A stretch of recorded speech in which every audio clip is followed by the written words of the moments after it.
नमस्कार, आप सभी का आज के इस सेशन में स्वागत है। और आज की हमारी खोज का विषय है why do couples lose spark in marriage. के शादी में कुछ समय के बाद रोमांच या एक्साइटमेंट क्यों खत्म हो जाती है। क्यों ऐसा लगता है कि यार आज घर नहीं जाना, वहां पे चिक चिक है, वहां पे कलह क्लेश बहुत ज्यादा है, आज जाऊंगा ना तो दोबारा से लड़ाई होगी। या क्यों ऐसा लगता है कि यार ये जो घर है ये जेल खाना है, मैंने यहां से कहीं बाहर चले जाना है, कहीं और जाके रहना है। इस तरह की बातें क्यों वो स्पार्क, वो चिंगारी जो है ना वो शादियों में खत्म हो जाती है। तो आज के इस सेशन में हम बात करेंगे ना कि क्या रीजंस होते हैं जिसकी वजह से ये एक्साइटमेंट खत्म हो जाती है। ठीक है, घर जो है वो नर्क जैसा लगने लगता है, और कैसे हम इस एक्साइटमेंट को वापस ला सकते हैं ताकि हमारा जो वैवाहिक जीवन है वो फिर से गुलजार हो सके। तो बिना समय गवाए ना आज के इस वार्ता को शुरू करते हैं, क्योंकि टॉपिक थोड़ा सा लंबा है। तो सबसे पहले बात करते हैं कि भाई मैरिजेज में स्पार्क क्यों खत्म हो जाती है, वो चिंगारी, वो एक्साइटमेंट, वो रोमांच क्यों खत्म हो जाता है। उसका जो सबसे पहला और ऑब्वियस रीजन है ना वो तो एक ये है कि रिस्पॉन्सिबिलिटीज एंड प्रायोरिटीज। कि जाहिर सी बात है यार कि जब शादी हो गई तो आपकी रिस्पॉन्सिबिलिटीज बढ़ जाती हैं। ठीक है, शादी से पहले जब आप 2 घंटे 4 घंटे आधे दिन के लिए कभी एक दूसरे से मिलने जाते थे तो वो सारा समय एक दूसरे के लिए ही डेडिकेटेड होता था। लेकिन अब तो जिम्मेवारी बढ़ गई, अब तो काम भी करना है, शाम के खाने का इंतजाम भी करना है, सब्जी क्या खाएंगे क्या बनाएंगे वो भी पता करना है, बच्चे हो गए तो फिर उनका भी स्कूलिंग है, उनका पालन पोषण है, घर में बड़ों की जिम्मेवारी है, ये सारी बातें होंगी। तो नेचुरली फिर आपस में समय कम होगा तो रोमांच तो थोड़ा बहुत कम हो ही जाएगा।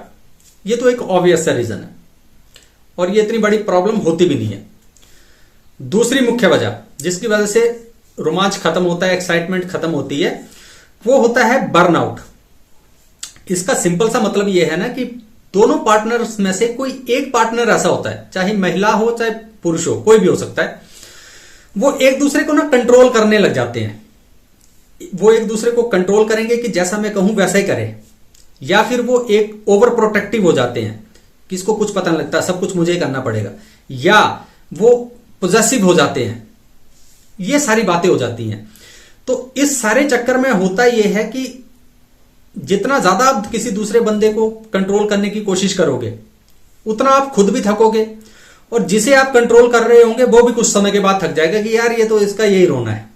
ठीक है, मैं क्या आदमी नहीं हूं। देखिए, कोई भी दूसरा बंदा है ना वो गुलाम थोड़े ना है, वो आपका पार्टनर है, वो आपका स्पाउस है, तो गुलाम तो आपका है नहीं। और खुश रहने के लिए ना एक स्पेस भी चाहिए होता है, मैरिजेस में एक स्पेस भी चाहिए होता है। अगर आप ओवर प्रोजेसिव होंगे, ओवर प्रोटेक्टिव होंगे तो उसको स्पेस ही नहीं मिलेगा रिलैक्स होने का, मी टाइम नहीं मिलेगा।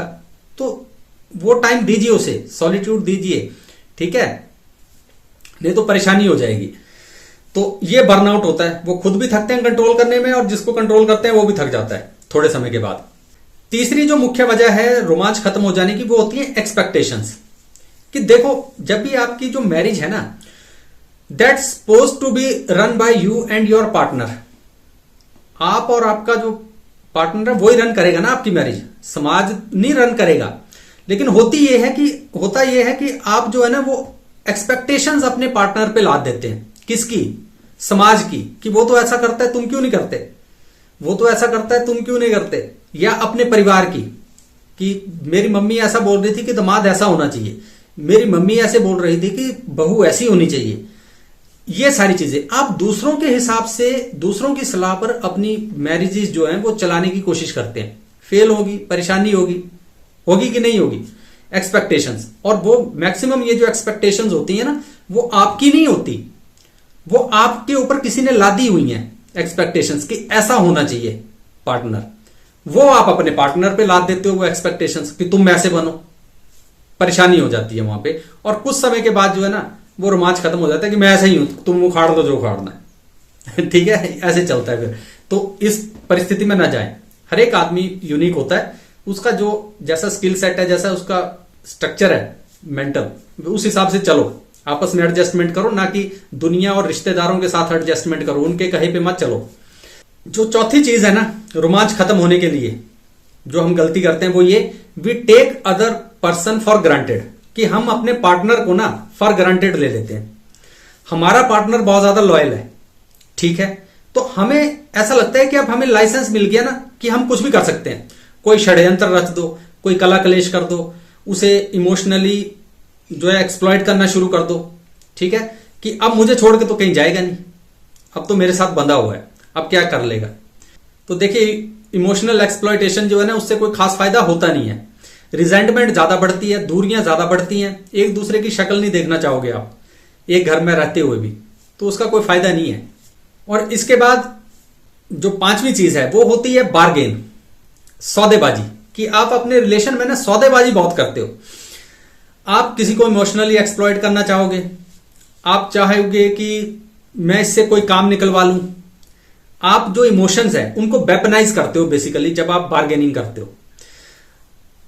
आप यहां तक कि सेक्स को भी जो है वो वेपनाइज कर देते हो। और ये काम जो है ना वो महिलाएं ज्यादा करती हैं, पुरुष भी करते हैं लेकिन कम करते हैं, महिलाएं बहुत ज्यादा करती हैं। कि आपने अपने पति से कोई कमिटमेंट लेनी है, कोई काम करवाना चाहते हो, किसी काम बात के लिए मनवाना चाहते हो, तो आप सेक्स को ना वेपनाइज कर लोगे। और इससे होता पता क्या है कि काठ की हांडी बार बार नहीं चढ़ती है, एक दो बार आप कर लोगे ऐसा, दूसरा बंदा समझ जाएगा कि यार जब भी कोई बात मनवानी हो या कोई कमिटमेंट लेनी हो तो इस सेक्स को ना वेपनाइज करते हैं ये बंदा। तो उससे होगा पता क्या, उसमें रोमांच ही खत्म हो जाएगा कि ले करना ही नहीं, मैंने जा बाढ़ में जाओ, मैं इंटरेस्टेड ही नहीं हूं तुम्हारे साथ ये काम करने में। तो ये सारी चीजें होती हैं कि जहां पर आप ना जो आपकी मैरिज है उसमें से सारा रोमांच, सारा एक्साइटमेंट जो है ना वो आप सोख लेते हो, कुछ नहीं रहता उसमें, वो सिर्फ एक ऐसे ही एक चलता हुआ सा रिश्ता रहता है, समाज की नजरों में एक रिश्ता है, अदरवाइज उसमें कोई रस नहीं है, निरस सा हो गया है वो, उसमें कोई एक्साइटमेंट नहीं रही हुई है। लेकिन अब बात आती है कि भाई अगर इसमें मैरिजेज में हमें एक्साइटमेंट ये वापस लानी हो तो फिर करना क्या पड़ेगा। आप इसको बड़े ध्यान से सुनिए। सबसे पहला बात आपको जो ध्यान में रखनी है वो ये रखनी है कि यू हैव वन माइंड। ये ध्यान रखिए कि एक आपके पास ना एक ही दिमाग है, एक ही दिल है।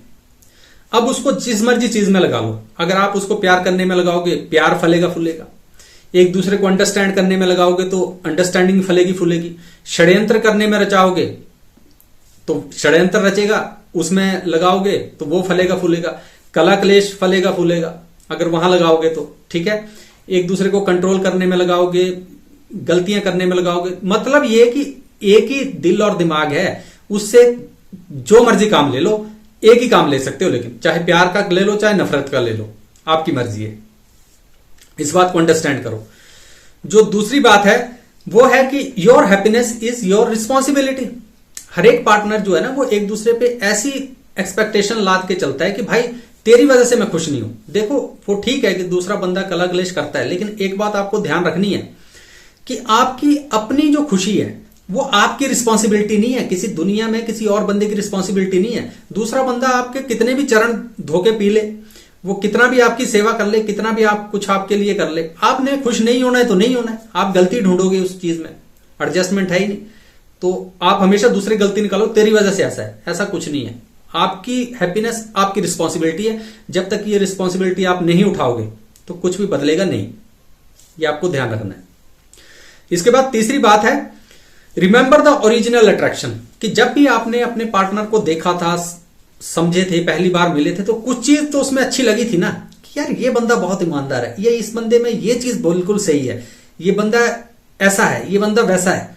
उस चीज को याद करो कि क्या थी वो चीज, क्या था वो गुण जिसको लेकर आप सबसे पहले अपने पार्टनर के प्रति अट्रैक्ट हुए थे।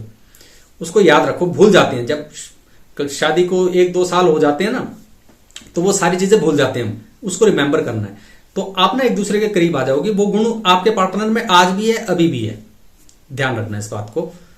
और इसके बाद लास्ट बट नॉट लीस्ट कि fit like a puzzle pieces, कि देखिए पार्टनर्स वही ठीक होते हैं और मैरिजेस वही सक्सेसफुल होती है ना जहां जो स्पाउस हैं वो एक दूसरे के साथ ना पजल पीसेस की तरह फिट हो जाते हैं।